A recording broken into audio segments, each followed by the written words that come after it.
Addiction is hugely played down in our society, hugely. Addiction touches the lives of millions of people. A large amount of human suffering is born of relationship with other. How did you realize that this is the problem, and how did you work on it? I know it's a huge question. It's a huge question.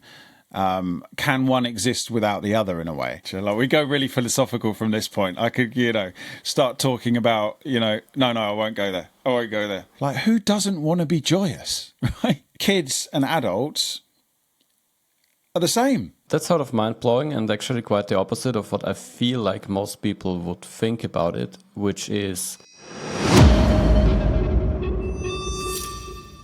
Okay, what was the worst phase in your life? The worst phase in my life, when I was 3 months away from my 30th birthday and I found myself on my knees feeling hopeless with alcohol addiction, not knowing how my life was going to be, and just hopeless and not knowing, knowing I needed help and not knowing how to ask for it.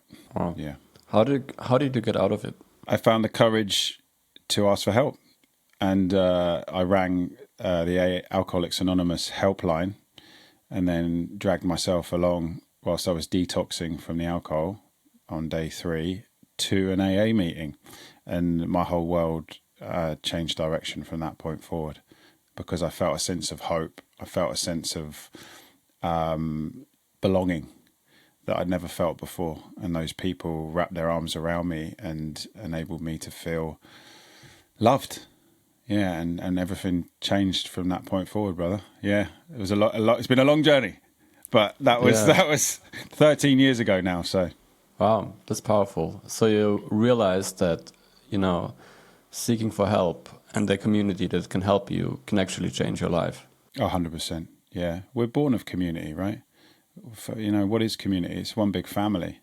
Yeah, we got to look out for each other, right? And I think for me, I felt so alone, and part of my disease within myself was that, a feeling of like I'm abandoned, I'm alone, no one loves me, and alcohol was my way to soothe myself, and it made me very, very sick. So when I just pivoted and said I'm hopeless, somebody help me, then that help could rush in. Yeah, that's amazing. Congratulations. It was pretty amazing. That. Thank you, brother. Yeah, it's a long time ago now, 13 years. But yeah, it was a very beautiful time, a very painful time in my life, but a very beautiful time in my life. Why do you think, in retrospect, that you fall for the addiction? Try and give you the short answer for that. Yeah, it's not that simple, probably. Yeah, no. So the nature of addiction is the disconnection from self, from myself. Yeah, the inability to connect with a sense of self. It's an aloneness, an abandonment of self. And, I can theorize as to why that was within me, birthing trauma, ancestral trauma, insecure attachment with my mother.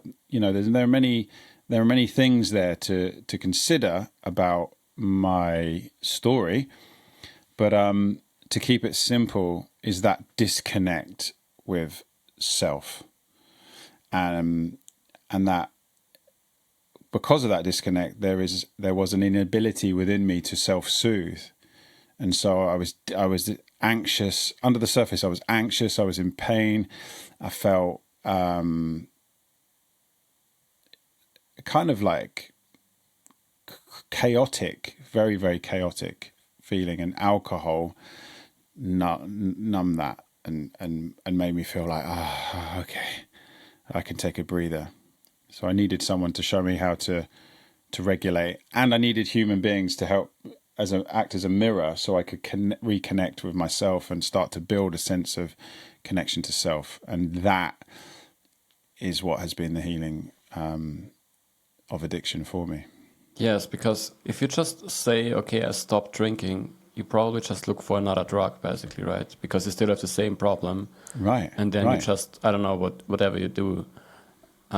So how did you realize that this is the problem, and how did you work on it so that you didn't fall back? Well, I mean, I realized the problem because it was evident that everybody in my life was leaving and it was just me on my own, drinking myself in and out of blackout. I realized I was going down a very, very dark tunnel path, so to speak, and it was only getting worse. The way that I began to recover from it was through Alcoholics Anonymous, which is a fellowship of men and women who share their experience, strength and hope of their addiction with one another, and then provide through the program of Alcoholics Anonymous a 12-step program, which is a spiritual program to enable you to heal and become of service in life, and bring you in touch with a power greater than yourself, which you can live by. And so that was the catalyst of healing for me. And then alongside doing all that work and helping others, I then trained to become a therapist. But I was already having therapy myself, and that was that was the trigger for me to want to help others. Kind of wounded healer energy, like I want to help others. I want to heal myself, and in the process of helping others, I healed more and became more aware of more depths to my issues, specifically around addiction. And like you said, it's very easy to replace one addiction with another. So like for me, food became an issue. When I stopped smoking cigarettes after about 3 years of no alcohol, I suddenly started eating a lot more. And then I went from, and sex had always been a thing for me as well. Anything to change the way I feel. Mm-hmm. If I don't feel completely at ease, what I now know I need to do is learn to breathe and regulate myself, and obviously talk to others. And that's what Alcoholics Anonymous always provided. And that's what living in community always provides, right? Just pick up the phone and share with someone, talk to someone, like share your burden, right? So yeah, it's therapy, coaching, support groups, meditation, yoga, spiritual practices, journaling, self-work. Like there's so many elements to healing. But if I was to say to your listeners, like, what is the one thing they need to know in order to heal from any problems they have, is that the answers are within themselves. Yeah. But that you can't do it on your own. So stop trying to do it on your own. Reach out for help and get the support that you need, because there are many people out there who would love to help you. That's wonderful. There is basically a solution, which is seeking help, finding the right community, instead of, trying to fix it on your own, which then the easiest way is just to take any drug that just changes the way you feel. And it doesn't matter if it's alcohol, cigarettes, food, sex, porn, whatever. That's still a challenge, because it's always easiest to just sit at home alone and drink instead of, reaching out to people. How did you find this motivation, this original motivation of saying, okay, I really need to, find someone to help me? Because I think that's what most people do, is they just stick with it, and they just, did you just reach like a certain pain point that was so big that you just had to change? Like, what was the day where you woke up and you were like, I'm quitting alcohol, I will seek help? Yeah, that's a beautiful question. And the answer that was what was coming into my awareness as you were talking was my girlfriend at the time and my father. And my father's like screaming down the phone at me, just go to AA, Ewan. We've had enough. So you had already some outside pressure that made you realize, okay, people are actually disappointed in myself. Yeah, because what do we fear most? What do I fear most is abandonment from the pack, right? Abandonment from those that love us, abandonment from society, to be left alone. And if we're left alone, then what happens? We die, right? In the reality of it. So I think there was that deeper primal fear within me going on. It's like, well, shit, I've got to do something here. Like, everyone's leaving. No one can deal with this anymore. Like, I'm alone. The reality of that. And I had many windows of opportunity where I could see the truth of my problem, and that I couldn't solve this on my own. I would stop drinking for a week, 2 weeks, I did 3 months once when I was drinking alcohol-free beers as like a placebo effect, but I always ended up in the same situation. I always ended up on the floor, waking up drunk, and thinking, how did I get here again? Like, what is wrong with me? So I would say the easiest way to answer your question is guilt and shame. I had so much guilt within me of like, I've done all these bad things, and as a result of that, I had so much shame, and I had this story of I'm a bad person. Like I'm just a bad person, and so I would get triggered by someone, and then I would think, I'm a bad person. Oh, so I'll just have a drink, and then I would feel terrible and remorseful, and then try and get sober. Another trigger, turn to alcohol, and just around and around and around it would go. So until the pain like got deep enough. And so answer your question, it really is about my loved ones leaving, my loved ones saying we don't know what to do, we can't be in your life anymore. It's like the realization of that was a strong enough message to make me pick up the phone and ring Alcoholics Anonymous. That's sort of mind-blowing, and actually quite the opposite of what I feel like most people would think about it, which is saying that if someone has a problem, then they just need to, know themselves. They just need to fix it themselves. Let's say it's also, someone is heavily overweight, someone is addictive to anything, right? Then people would often just pretend that everything's fine, a friend's family, and be like, yeah, we just have to accept that he is like that. If someone is addicted to computer games, it doesn't matter what the problem is. If it's, let's say it's just an obvious problem and that it's not good for the person itself, right? So you're saying that the main reason you actually stopped this behavior was that you had the outside pressure and that you felt like your family is leaving you, your girlfriend is leaving you, right? So it's actually beneficial, or it's beneficial is probably a bad word, but it's actually needed that friends and family talk about the problem, right? And actually put this pressure on so that this change can happen. Or do you think that I'm wrong here and that you can also change yourself without this outside pressure? I think the pressure helps. The loved ones bringing the truth to someone who is suffering in addiction, because that's what we're talking about, helps that individual to be honest with themselves. But if one of the key issues in this topic that we're talking about is families enabling the person who's suffering with the addiction, like giving them more money, or because they're scared, right? They're scared that if they don't, what will happen to them? And so it makes complete sense that this enablement happens. And now, really, when we talk about addiction, we're talking about a deeper issue here, which is codependency. And if I was to say, right, underneath all of this stuff, like really, what is addiction? Addiction is codependency. Let me break that down. That essentially means that individuals are unable to regulate themselves, and they become dependent on another human being to self-regulate. And that there's a whole depth that we could go into in that, but that essentially, that foundation within familial structures creates addiction. Addiction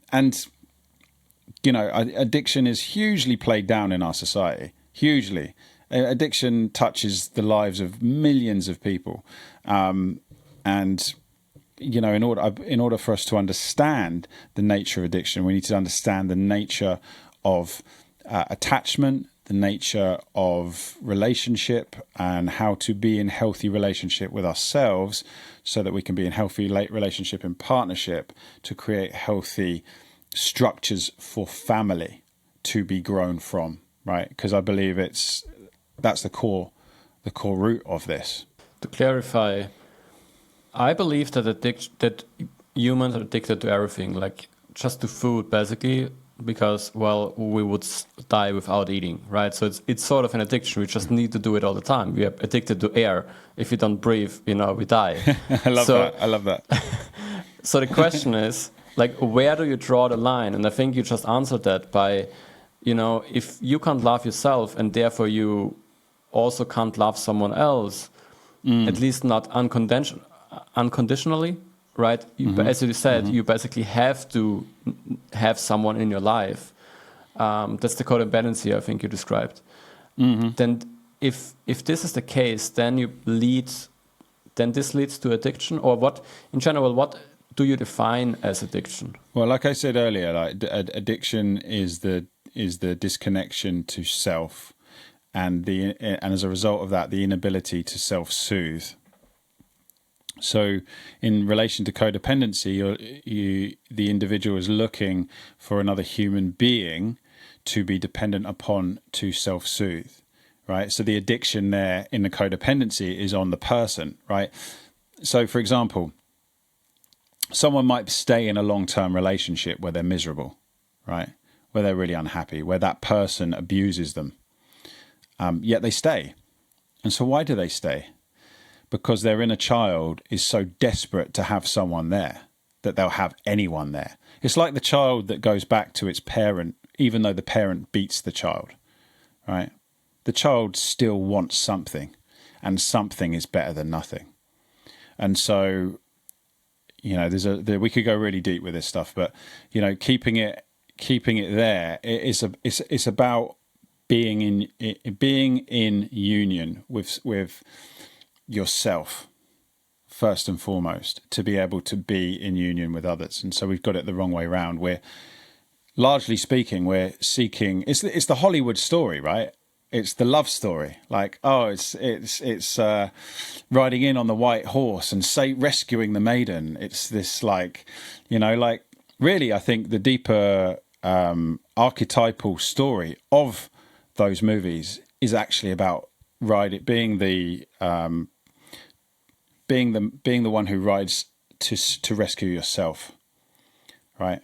Because when you learn to do that through the support and guidance and love of others in a healthy, non-codependent way, in an interdependent way, you can learn to truly hold yourself. And when you can truly hold yourself as a woman or as a man, then you can truly hold another. And, you know, I work specifically with men from a coaching and therapeutic perspective. And so I'm in the business of teaching men how to hold their inner child so they can hold their whole self and therefore hold a woman and hold a family in a beautiful, loving, present way. That's something I didn't know about you, that you, and this is what creates the best in any industry, I believe, that you have a big problem yourself and then you solved it, and you clearly solved it. You said it's 13 years ago, right? It's not that you just, you know,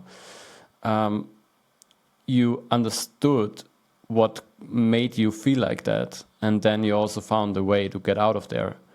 And that also made you really become good and interested in, you know, how addiction works.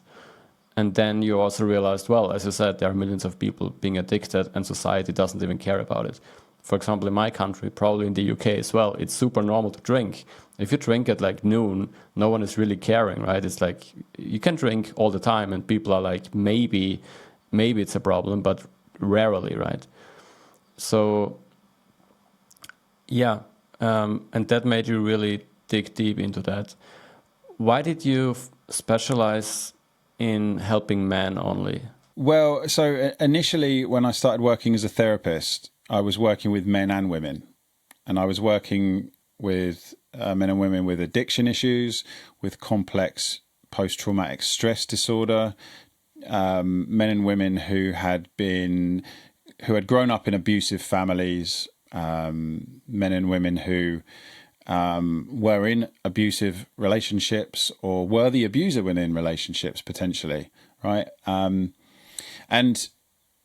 without getting into all my client stuff then, I had a lot of men coming through my door as I went forward in my practice. And what I started to see was clearer structures, patterns within men when it came to feeling their emotions and what it was to be a man. And there was a symbiotic thing going on for me as well, because I was in my own journey of realizing myself as a man, and where I wasn't expressing my emotions fully, where I wasn't being integrous to my word, all these realizations that I was having for myself as my clients were bringing their work. And so the passion grew in me to grow as a man.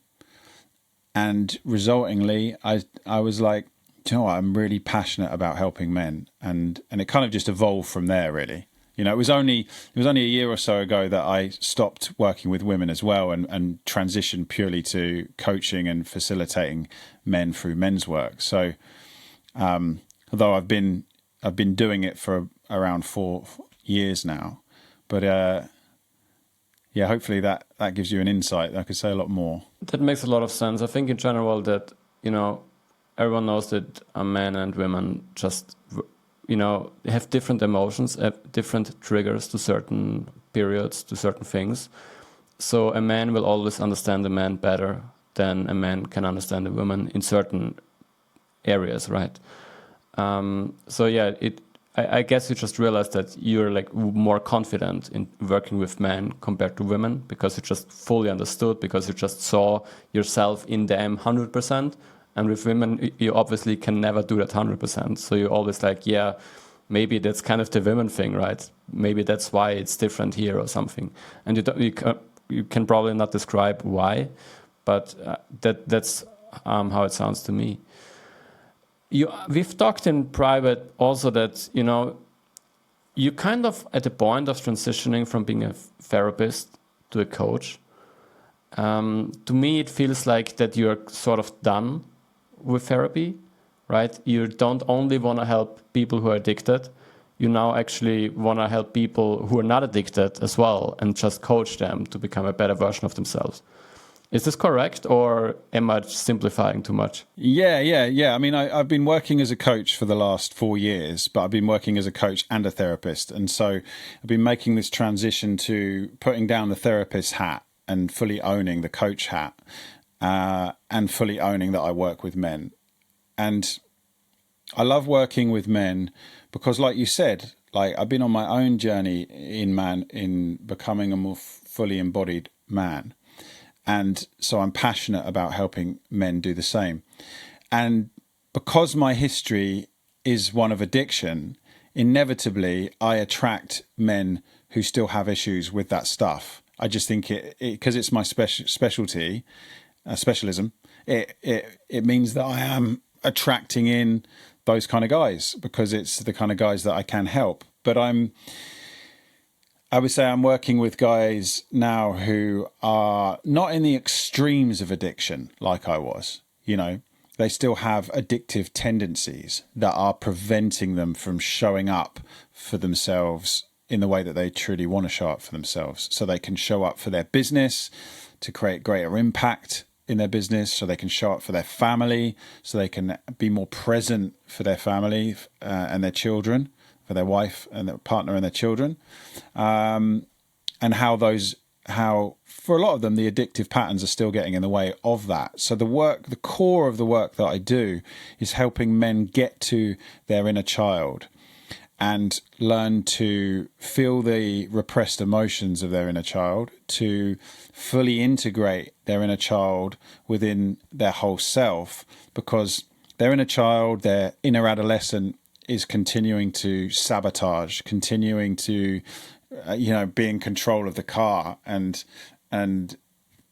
create car crashes when what the man really wants is that beautiful, calm, present, expansive energy that exists within him, to be able to harness that to create a beautiful life, right? And so the work is in tending to the boy and teaching the boy that it's okay to feel, because as boys we were not celebrated in our emotions. Largely we were shut down. So we learned that feeling is not okay, and resultingly we became, stoic. And there's nothing wrong with being stoic. We need to be stoic, right? But we became overly alpha and closed our emotions off. And so there's a lot of work there to be done for many men. A lot. How do you work with your inner child, though? Because I actually was in therapy online, BetterHelp, you probably know it. And then I told her a story about my childhood, and then about people, and she was basically saying like, yeah, this shouldn't, like, no one should do something like this, sort of. And I told her, well, this was a bad experience for me. And she gave me the feeling of, yeah, but they were wrong. Okay, yes, but how does this help me when I now know that they were wrong? It still makes me, feel bad about it. It's still the demons of this inner child that still exist. So I need to find a way to actually, deal with it. When you work with people and you want to work with their inner child, how can, let's say, they experience something terrible, whatever it might be, when they are 5 years old? How can they overcome this trauma that when they're older, they're not constantly driven, as you said, with, or by whatever happened back then? Great question. Big question. Okay, so the first point of change is awareness, right? If we're not aware, then we can't work on something. And so in the example you just gave for yourself, it's like through that conversation with a therapist, you are able to become aware of something that happened, to change your perception of what happened, to then see your inner child in that moment and be like, yeah, this was not okay, what happened to me. I wonder, how did I actually feel when that happened? You open a door, a gateway to something that was suppressed, right, in order to survive, and that creates this pathway to start to communicate with those parts of yourself that maybe haven't had a voice, that maybe weren't given the freedom to express themselves when they were 5, 6, 7, 8, however old, right? And it's a gradual process of readiness to be able to reach for those parts. And a certain amount of stillness is required in order to enable that, and being held by the right person, right? Somebody who's done their own work, who understands the person that they're working with's trauma, so they can work with them gently and in a controlled yet fluid way, to allow the expressiveness of the child to be felt, the pain of the child to be felt, and the joy of the child to be felt, right? Because when we allow ourselves to feel the grief of the child that never got felt, because largely for boys, if we start to cry, for example, we got shut down. So once that emotion never goes anywhere, it's trapped in our body, right? So we've got to get there to release that, so that we can be in the joy, because ultimately children, when they're happy, they're just joyous, right? They're just joyous. And I think as adults, we want to be joyous. Like, who doesn't want to be joyous, right? And like, if we're not fully joyous, then something went wrong in our younger years that needs to be tended to. Because I believe that when we're born, right, we're just a bundle of joy, right? We're a bundle of joy. Now we might have had traumas, and therefore we might have difficulties, but all we want to do is play and express and be in the energy of creation. And I think that's the similarity. Like, kids and adults are the same in that regard. They want to be joyous, right? Adults have a responsibility to provide safety, boundaries for children, so that children can be joyous, can express themselves and experience life in its fullness. And if an adult hasn't received that sufficiently from their parents and is carrying unresolved trauma, then they're going to find it hard to be at ease within their body. They're going to find it hard to relax and be joyous. So we must all do the inner work to connect to our inner child, to learn to listen to our inner child and our inner adolescent, and parts of ourselves when we were younger that got closed down for whatever reason, so that we can feel whole and in the energy of joy and love life, because it's infectious, right? when you're in the presence of someone who's joyous, and who, like I said before, who doesn't want to feel that? We all want to feel that. There are two interesting things. First of all, I feel like you really need to work with a therapist or coach, depending on what the problem is. Let's say a therapist in this case, that actually experience the same problem that you have, because otherwise they will never fully understand, right? They need to pretty much experience the same trauma. They need to have the same addiction, then solve it, and then they know exactly what your problem is and therefore can guide you. If you have a therapist who never had an addiction and then tries to help you get out of addiction, it doesn't matter how many books you read about it, probably. You will not really understand it because you never felt it, right? Yes. So I think that's a really powerful, and probably also why you work a lot with people who have similar problems, as you said, because that you had back then. Because you automatically attract them, you can fully understand them, and you also know the path to a better future to them, right? So that's quite interesting. And the second thing I was wondering is, if all the kids and all the humans in general want to be joyous, how is it that anyone even can experience trauma? Like, what's the thing that happened in between? Because if everyone is just happy, then everyone would be happy because there's no trauma, there's no one killing people, there's no war, there's nothing. Like, where does it come from if this is what humans want to have? That's a great question, man. That's a great question. So what came up for me as you were asking that is like, well, maybe it's necessary, right? I mean, like, if I hadn't had all the stuff that I needed to work through, I wouldn't have arrived at where I am today. It's like all of my trauma, all of the pain that I carried became my gold. It's like, without that, would I really be as joyous as I feel today? I mean, I know it's a huge question. It's a huge question. Can one exist without the other, in a way? Is the question, isn't it? Like, I know from my own experience that grief is the gateway emotion to joy. And so, well, can joy exist without grief? And I would say no, it can't, because we have to surrender to love. And I mean, like, love in its purest form, there is no grief, there is nothing other than that, and that just is. Right, but that's something I believe that is higher than being human. You know, we can experience that and know that as a human being, but to live in that requires huge amounts of spiritual discipline. You know, that's what the great yogis and Buddhists and everything over time attained and understood. Right, but they had to separate. They had to leave society in order to be able to attain that. Right, living as a human being in relationship means attachment, means suffering, means struggle, means like trying to work this thing out. Like, and I really believe we're at a time where we are learning to be emotionally intelligent, learning to live in harmony with one another more. We're asking the difficult questions.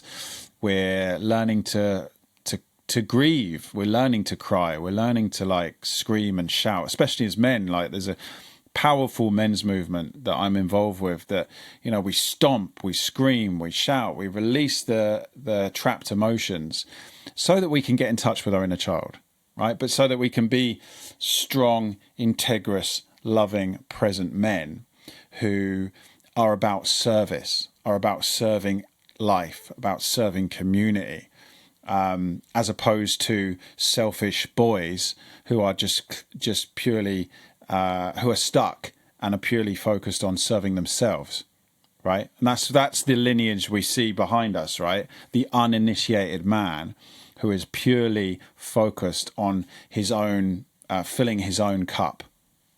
Donald Trump, let's say. You know, sorry, Donald, but you were the first guy that came to mind. Yeah. I think that's kind of the problem, that life is too complex. For example, a hierarchy is often just a thing, how things work, and the rich get richer. That's just quite often the case. And you have one guy who is stronger than the other, so he protects the family, but the other guy would also like to protect the family, but he doesn't get the same power because he's just weaker by nature. And therefore he would probably feel bad about it. And therefore, he's not happy anymore. And then there might also be some tragedies happening, right? Life is too complex. People are dying, people are having accidents, whatever. So there's always some negative emotion happening. And all these systems combined probably leads to people not actually being happy, right? You have like today's world, quite often you need to decide career versus family, right? And the career often means, okay, more status, more money, but also your child will probably be upset that you're not there for them. And they will, they want love, but they don't get it. So, and then all these things probably happen as well, right? I like what you said about at Buddha, that you need to leave society if you want to be like that. That's an interesting observation, because that's probably true, right? Well, I mean, if you want to be free of human suffering, like then large amount of human suffering is born of relationship with other, right? But I believe we are outgrowing that. The more we become aligned to the true nature of life. But yeah, I mean, certainly the yogis, the guys who wrote the Vedas, the yogis who wrote the Vedas thousands of years ago, they went and they were living up on mountaintops on their own, meditating for days and months on their own. They weren't in human contact. That wisdom, like of the Bhagavad Gita, etc., is a gift from somewhere outside of a human being. It's of our physical nature. It's of our physical nature. Like, we go really philosophical from this point. I could start talking about no, I won't go there. But yeah, it's a great thing to like to think on, isn't it? To like consider. I think that it's especially interesting because in the beginning you said you were alone on yourself and addicted, and a community outside help made you solve that problem. At the same time, you also need to detach yourself from society if you really want to get rid of all the negativity that happens in a society. So it feels like it's really hard to find the sweet spot, or maybe it's in the end about who you're in touch with, because this is still a community, Yes. right? They are still meditating, like monks. They're still together in a community, meditating next to each other. They probably Yes. still talk. They're still friends, right? But they are selected group. It's a community, but they're not just interacting with everyone. Maybe that's kind of the solution, right? That you need to be very careful about who you spend time with if you really care about yourself. If you want to love yourself, Yes. you need to get rid Beautiful. of all the people that are have a toxic influence. Yeah, if you're really going to love yourself, you really need to be intentional with who you spend your time with. Yeah, you bang on the money there. Bang on the money, because if you're acknowledging like, okay, I've got work to do, I've got inner work to do, I'm on a healing path, you're going to grow and you're going to change. And the people that you associate yourself with aren't going to fit with who you're becoming, because they're maybe still trapped in old patterns that are unhealthy, but they're just not conscious to it, right? And as you become more conscious through the work you do, and this has certainly been the case in my journey, is that the people that you want to associate yourself with change. And so you have to let go of relationships. And that's certainly what I've done. I still love those people hugely, but I've had to let go of spending time with them because they don't align with the man that I'm evolving into. They don't feed into what it is I aspire to be on a level of integrity. And so as a result, men who are, and women of course, but speaking to the men who are aligned with the man that I'm choosing to be, have become more present in my life. And I've formed partnerships and alliances, friendships with those men to be able to build for a better future for ourselves, our community, and our loved ones, right? And which is what we're here to do. that's why we're here. We're not here to fill our pockets. So just swinging back round to what you were saying about the world and the stronger man or the weaker man. I believe the strongest man is the man who is aware of all of his shadows. He's aware of the tyrant king within him who wants to grab and steal and rob. I believe that is the lineage of the West. That is what the colonies did. And that is what the work we are doing, if we were to talk really broadly speaking here, that is the work of the current generations to undo those traumas, to heal those traumas on the ancestral plane. You know, to understand what has gone before us, the amount of pain that is trapped as a result of that and that is passed on from generation to generation, and that we must do the work for the sake of us all. So that we can just be incredibly joyous and just like, you know, like bury all that bullshit, right? Because what makes someone really happy is not millions of money so they can go on their yacht and drive their Ferrari and da-da-da-da. You can, don't get me wrong, you can be incredibly happy and have all of those things, but the thing that makes you happy is the joy that's in your heart. And the joy that's in your heart is not connected to any external object, person, place, thing. It's here, always accessible, always present. And swinging back round to your point, having the right relationships is what makes that grow. So choose your relationships wisely. Yeah, and what you mentioned in the end, materialistic things that clearly, you know, say, okay, I have more money than you, like a Ferrari or whatever, often does the opposite, right? Because it symbolizes that I am better than you. Therefore, it's counterproductive for a healthy relationship. Because the guy who doesn't afford or can't afford a Ferrari will always have a bad feeling, right? He might look up to you, but in most cases, it's like, yeah, I would like to have the too, but it always a negative vibe to it, right? It's you basically telling him he's worse than you, he's the weaker man, and basically showing it into his face every time you drive that Ferrari, right? Right. It's the boy with his toy car. My toy car's better than yours. It's boy energy. Exactly. It's boy energy. Yeah. It's not man energy. Yeah.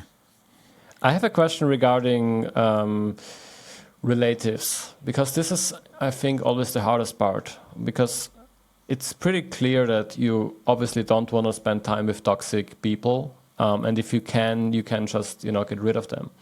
But sometimes you have relatives who might not be in your best interest, right? They might just have different values than you, and they might always give you the feeling that the way you are is wrong.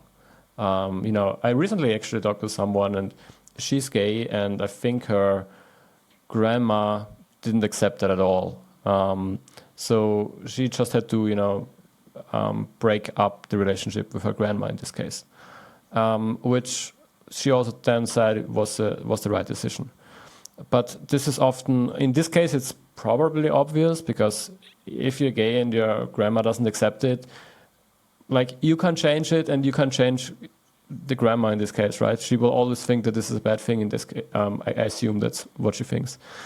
But sometimes it's not that easy to say, okay, in this case, I should actually break up with a relative. Like, what's your opinion on that? If you feel like every time you meet someone, you get a feeling of, okay, I didn't make it in life, or this is wrong about me, or you just realize you have different values. How selective do you think you should be? I think, a great question. I think that the first bridge there is to learn to say to that individual, well, when you say this, I feel like this. So when you tell me these things, I feel like a failure. I feel like I've let you down. I feel like I'm not good enough. Start to build a conversation with that individual to see what the response is. And if the response is still one that's negative, and you still don't feel seen and heard in that relationship, then some difficult decisions need to be made. And I would say before difficult decisions of separation are made, first of all, it's an issue of boundaries. You know, for example, placing myself in the example you give, for me, that would be, you know, I want to have a relationship with you because I love you. But in order for us to have a relationship, then I need you to give me the space and freedom to be me how I want to be me. And if you can't allow me that, then I'm going to have to create more space in this relationship because, and as a result of that, the beauty of that, right, is that you get to hold the other person to personal responsibility because they're probably just not aware of how they're being. Right. And so it's a journey and a lesson in becoming able to emotionally express yourself without fear of rejection. Because I think a lot of the time we don't say what we truly mean because we're afraid of being rejected. We're afraid, well, if I actually tell my loved one how I really feel, then they're going to shame me or they're going to reject me. They're going to abandon me.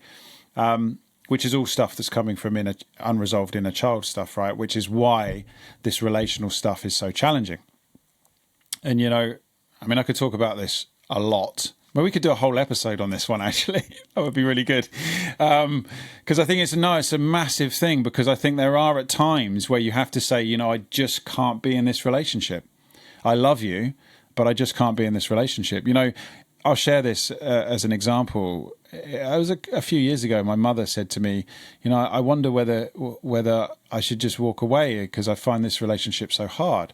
And I'm like, yeah, I feel you. Me too. Well, so we need some boundaries. We need to like learn how each other function. And, me and my mother still struggle in our relationship, but I do believe we've come to a place of realizing that underneath everything, all there is love. And that in order for us to live in that energy of love relationally, both of us needs to try and understand the other person better and to have boundaries and self-respect and say, like, what you just said there is not okay. And I think, if I'm completely honest, like, I've done a good job of that. I've been a tough son for my mother in many ways. She's been a tough mother too. But there are many men and women out there who have very abusive family members, parents. It doesn't matter, parents, grandparents, whoever, abusive family members, where they need to say, I can't have you in my life. And that's okay. That's okay, because it's saying, I have standards for myself. I love myself, and I'm not willing to suffer in this relationship anymore unless you respect me, unless you show me the love and respect that I deserve. And like I just said a moment ago, that inadvertently creates a trigger for them to look at themselves and go, yeah, do you know what? I need to look at myself. It's a very powerful thing, man. When we speak the truth of our experience, it gives another individual opportunity to change. It inspires another individual. It means that they have to look in the mirror and look at themselves. Otherwise, we are just enabling and being codependent. What if that's not the case, though? Because I have experienced that as well. To be fair, I usually don't do the step one, which is speaking up if you have a problem, right? I'm just like, I don't like this. How can you not understand that I don't like what you just said? And then I'm just, hoping that the other person figures it out. But I mean, the speaking up part is definitely on me often. But the second part is that people often, I feel like, don't fully understand that this is a problem for me, and they would just respond in a way that I'm like, I say, okay, this is a problem. If you say this to me, I feel bad. I feel like I'm a failure if you say this. And I don't think this is true. I think it's just your value and I have different values. And but then I might get a response of, yeah, you're wrong, or something, or that, that my feeling is not justified. And that the person doesn't even look into the mirror and feel like, okay, this is a problem, the way I speak to him. And then I'm like, what should I do now? Is this the point where you make the decision, the hard decision? Or are there like different ways to make someone actually understand that they also need to accept that the interaction needs to be different? There's so much to that you're asking, because I think fundamentally we have to learn to look within ourselves. Is there truth in this? Many people suffer in abusive, manipulative relationships where maybe they've been brought up in those environments where they haven't learned how to trust their own inner judgment. So they're always looking for someone to tell them, and then maybe they believe the lies or the abusive narrative that another person is bringing into their mind, and they're creating an idea of who they are through that.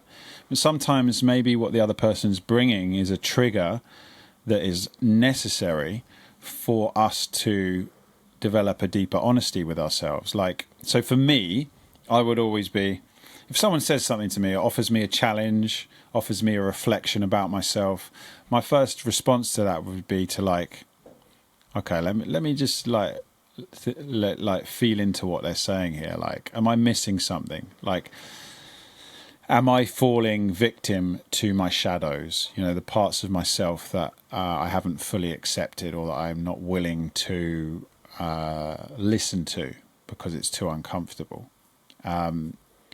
It's an invitation for inquiry, an invitation for self-inquiry, an invitation to seek truth and counsel, right? If I'm unsure about something, I will reach out to my friends, and specifically male friends, to get the reflection back as to what's your take on this? What's your perspective on what I'm sharing here? What are your thoughts? I think it's So to answer that, I would say one of the most important things is always to seek counsel from those that you respect. And so the answer is the same, of having the right people in your life that you can ask, and then you don't have to make the decision yourself.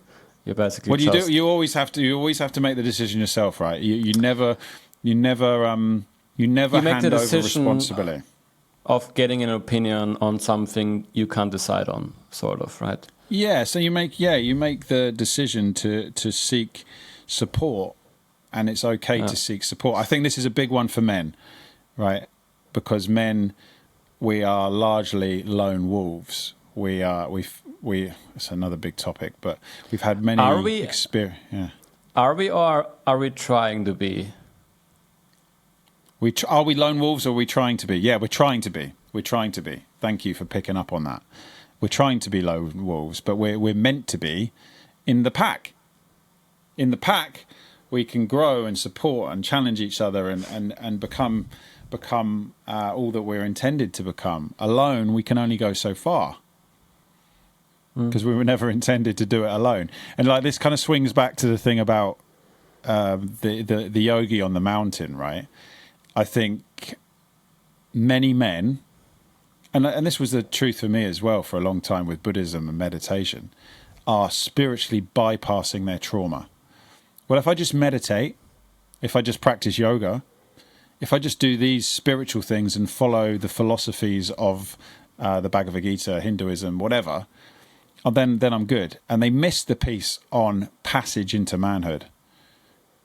You know, the passage into manhood, which many men have not had, the majority of men haven't had, which is why we see a world of tyranny and greed, because men have not been healthily initiated into a balanced sense of manhood, right? So What's the definition of a balanced manhood? Well, to be emotionally intelligent, emotionally present, able to understand what one is feeling, able to regulate one's own nervous system, able to hold oneself in presence, and that, like I just said, largely relates to being able to understand what you're feeling in your body at any given time, to not live in your head, to have a head-heart coherence, so that when you're making decisions, you know that they are coming from a place of love and not from a place of ego. Or a better way to put that is not coming from a self-centered place, not coming from like we said earlier, a place of the neglected boy who, they're all my toys and you can't play with them energy, rather than we are abundant and we can share and we can live together in that understanding, and most importantly, to be able to hold their partner in their emotions, because they know how to hold themselves in their emotions. They're able to hold their partner in their emotions and be a positive role model for their children and a positive role model for their community. And so for a man specifically, being a positive role model, of course, to girls, but most importantly, I believe, to boys, to help boys come into that same energy. Because we see a lot of lost boys, and I don't mean the movie, a lot of lost boys who are, what is a man? What am I supposed to be? Am I supposed to be really alpha, or am I supposed to be really sensitive? And like, it's like this, well, you've got to be all of that, right? You've got to be all of that rolled into one. But how do I become that? Because there's no one there to show me, right? So we're catching up on what it is to be a healthy masculine man. We are now defining it. We are coming into a new time where we understand what masculine energy actually is, and not what we've been experiencing over thousands of years, which is tyranny, which is the wounded boy who doesn't want anyone else to play with his Ferrari, right? Yeah, you're right. Yeah, I mean, it's truths. It's truths, brother. Like, these are truths. You just got to look at it. Like, yeah, if we're in the essence of love, then don't get me wrong. Like, if I need to pick my sword up and slay a man, then I will do that, right? And this is the thing. Like, we still have to be warriors. We still have to be warriors. We still have to be willing to die for our community. Because that's still part of being human, I believe. Like, it's like you said earlier, like, we need the dark to have the light, put simply, right? Mm-hmm. So we still have to connect to that savage, that wild man that will do anything to protect his wife and his children, right? We don't become pacifists. That's the problem. Many men have become pacifists, have become the nice guy. The revolution of then the hip revolution of love in the 60s and everything, men became very demasculated. So they went from being like all controlling and like, we are the men, to like, yes, dear, whatever you say, dear, 3 bags full, dear. And like, so we kind of swung the other way, and like, we gotta like, do you know what I mean? We got to kind of find our way back into what's been forgotten. So we're still very much at the early stages of rediscovering that and becoming embodied and grounded in that. But it's exciting because it's happening. It's really happening. It's true. I never thought about that. I guess the time of the world wars probably made men become the tyrannies again, sort of, right? A lot of people said, okay, this is basically a lot of power, a lot of deaths because of that. And then the opposite happened. But then this was also too weak, right? It was like what I just described. And now we're basically trying to find the balance. But even the people who are, the big leaders, I will not call it leaders, but, people everyone knows, they're still a wild mix of some alphas, sort of, and some where you clearly know, okay, those are just, I will not mention any names, but it's just, you clearly understand that people don't really know who to follow. Like, what is the perfect role model to follow? Everyone kind of wants to pick a role model, but there's no clarity, like, what is the ideal man?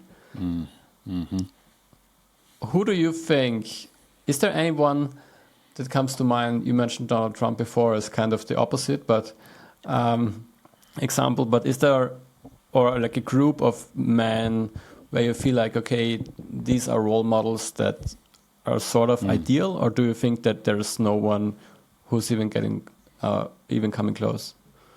I do. Those role models that are role models in my life today are men within the men's work world. They're men who understand the importance of community amongst men, that in order to become a whole masculine, loving, present man, that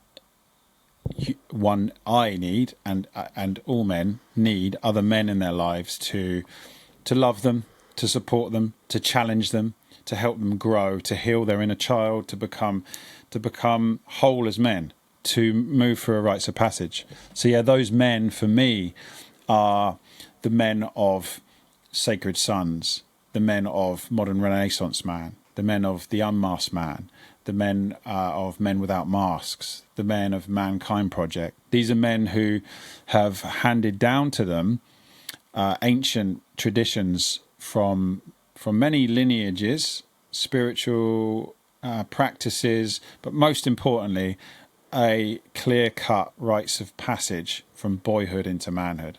When a boy reaches that age in adolescence where the mother must let go of him and the father must take him out into the wilderness and show him how to be a man so he can return to his community and serve his community and not just serve himself, then he has become a man. And we don't have that in our society, right? We have a lot of emotionally unpresent fathers. We have a system that is just purely designed to keep us in this rat race. And so men aren't there, and boys are staying boys.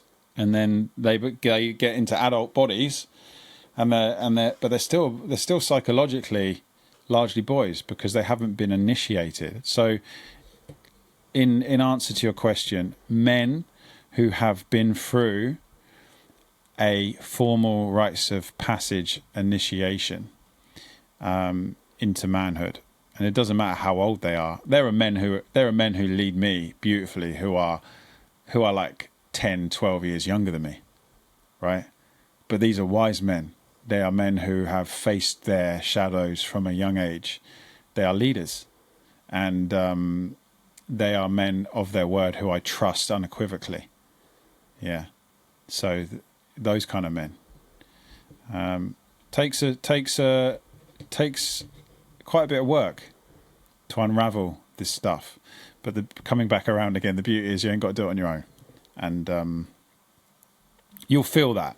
You'll know that from a man when he's genuine, when you feel seen by him, you feel understood, you know that he's transcended the selfishness and that he's about serving the world. And there are many men out there who are there, but we're still not in the mainstream. And I'll own that. I'll own that for myself. I am that man, and we are not in the mainstream because it's not that appealing to the ego, which just wants to run around and have constant satisfaction for entertainment, because it requires a lot of uncomfortable work, requires putting down addictions, right? Requires putting down addictions. That's the biggest thing I would say for the world to heal. We've got to put down our addictions. Screens, alcohol, the biggest one in the West, I'd say. TV. TV. Yes. Yeah. Yeah, we didn't mention it before. TV, Netflix, YouTube, big addictions. It's also interesting that even Hollywood itself, often pictures a leader, the alpha, as a guy drinking and, smoking. Like there's so many films where he's always like smoking, or, they're not like getting crazy high or something, but there's always something they're addicted to. There's always some scenes of them drinking, or I don't know. Yeah, that's powerful. How do you help?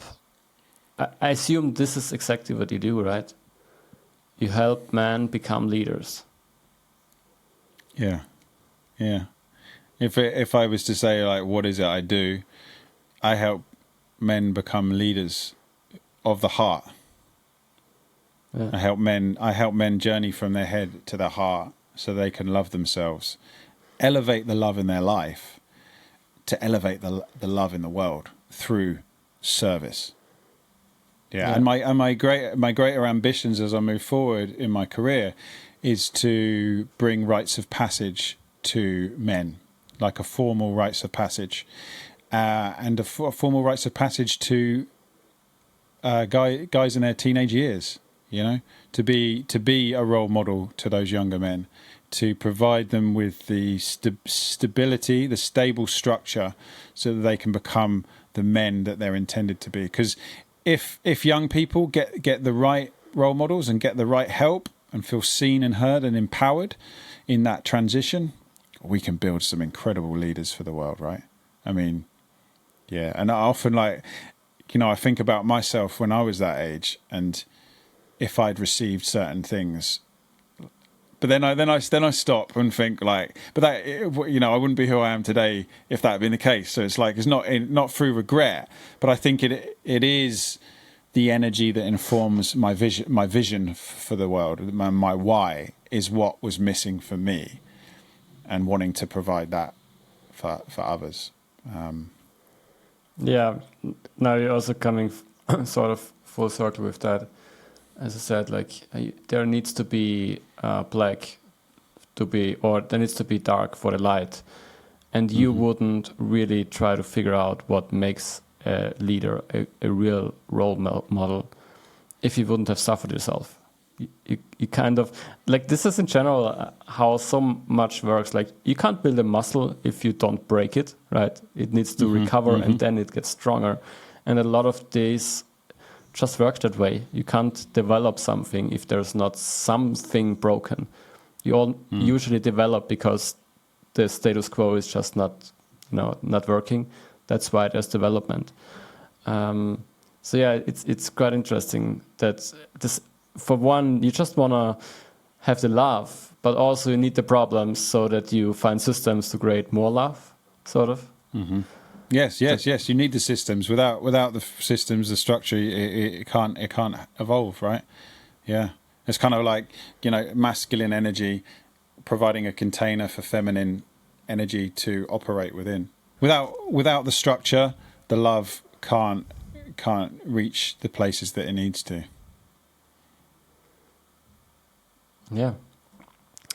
We're already talking 1 hour 10, and I just asked you one random opening question. And yeah, okay, bro. It leads to 1 hour of talking, so... That was good. It's just a natural flow, right? That was beautiful. That was a fucking good podcast, bro.